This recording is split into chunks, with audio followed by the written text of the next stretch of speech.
Hi, my name's Cameron Carlson with AnimeOnLocation.tv. Here I'm at Animatic Con 2017 with DJ Marson. How you doing? Hi, I'm doing fantastic. Getting super excited for tonight. Alrighty, so how did you get started in the world of music? I've been musically inclined from the age of 0. My parents started me on the piano, and then I worked my way up. I tried guitar. I was terrible at it. I played trombone in jazz band for like 12 years, and then electronic music just kind of came naturally from that because there's a lot of intricacies in electronic music that a lot of people don't see, and I really like to explore the musicality that goes into that. So.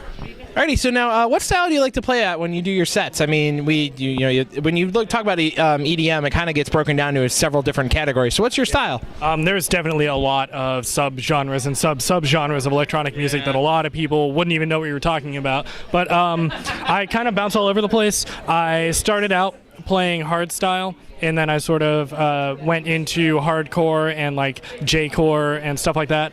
Now mostly what I play at conventions is a combination of like J-core, hardcore, and future bass, which is like happy sounding trap. Which like no happy sounding trap what? But yeah, no, it's super great if you don't know about it. But tonight I'm actually doing a combination of like house, glitch hop, and future house, which is stuff that I don't really play too often. But it was specifically requested, so I figured I'd give it a shot. Alrighty, well, I look forward to hearing about it. So what bands, musicians, or music styles from the past influence you? I mean, when you talk about electronic music, you kind of go all the way up the whole gambit from the 70s going forward, so or even some rock and roll from the 50s and 60s. So what would you say would be one of your bigger influences? My musical influences definitely don't stem from electronic music. Like, my first exposure to electronic music was through Newgrounds downloads in like 2006, where everybody started listening to electronic music in our generation. Like, but most of my musical influence. Oh my! Most of my musical influence comes from ska. Ska music I was super big into because I was born in the 90s and it just kind of happened. Streetlight Manifesto, Big D and the Kids Table, Suburban Legends, that kind of stuff. Slow Gherkin.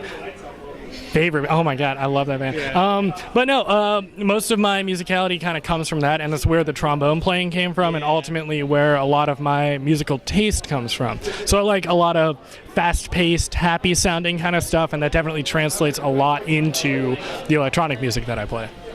That's funny when you bring up ska, because Jack Patillo from Achievement Hunter is actually a fan of ska. So that was funny. Everyone should be a fan of ska.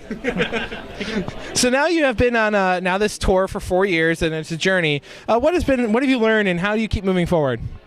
The biggest lesson I ever learned, it was at one of the first conventions I ever played. It was called Furlaxation. It was run by a bunch of people that I know in the furry community, and it was very small, very fun. It was definitely a tight-knit group, but I played with a fellow DJ who had been doing it a lot longer than I had, and the first thing he said to me was, you need to record everything you do, no matter what time of day, no matter where you are, what you're doing, record everything and listen to it and ask yourself if that's the same thing that you would want to listen to. And that piece of advice kind of kept me going forward, because every single practice session I had, every single set that I played, I would record it. I would say, oh, well, this bass drop I had here was kind of off, and it kept the whole feel, it cut everything off.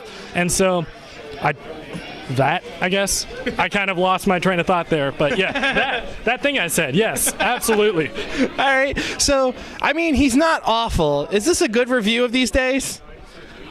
Yeah.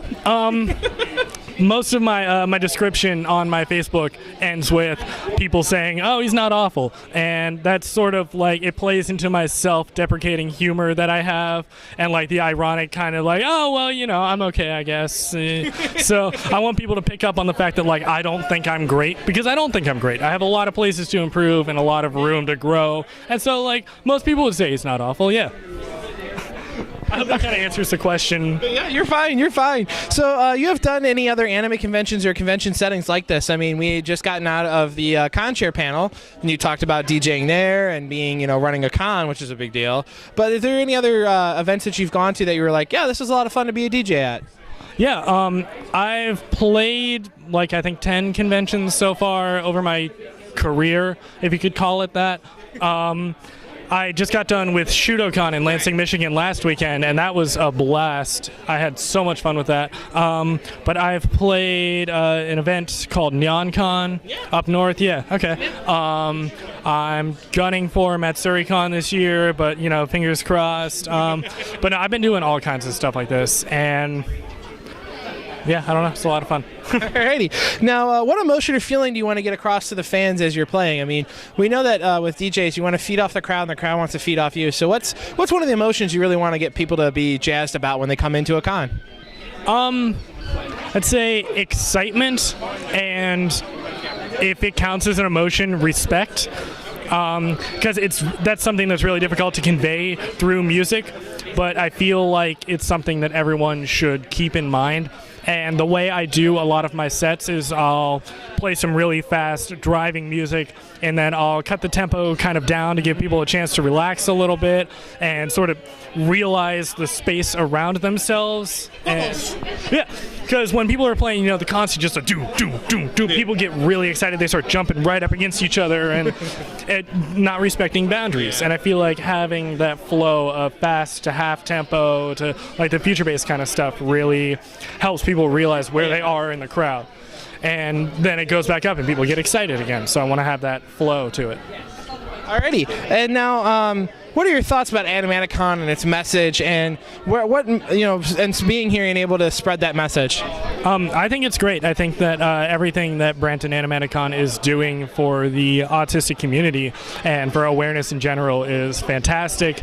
I think it's a great way, like especially with anime conventions, you know, a lot of people have trouble with large crowds and sensory overload and that kind of thing. I think it's really cool to have that kind of event where they have safe spaces and sensory rooms and things where people can come and enjoy the convention while being able to enjoy the convention, I guess. And I think it's really cool. Okay, so where can fans potentially check you out online, and any final messages you want to get out to your wonderful fans that are watching right now? Best way to find anything and everything that I post is through my Facebook page. Should I? Okay. I thought that was going to be something important. I'm sorry. You can leave this in there. I don't care. Check out my Facebook page. It's Marson, Marson. I've got links to all my Mixclouds and my SoundClouds and all my other clouds and everything. And no, I don't have any messages. Alrighty. Well, thanks so much for coming out and spending the time with us. Thank you so much. It's been a wonderful pleasure, my friend. Thank you.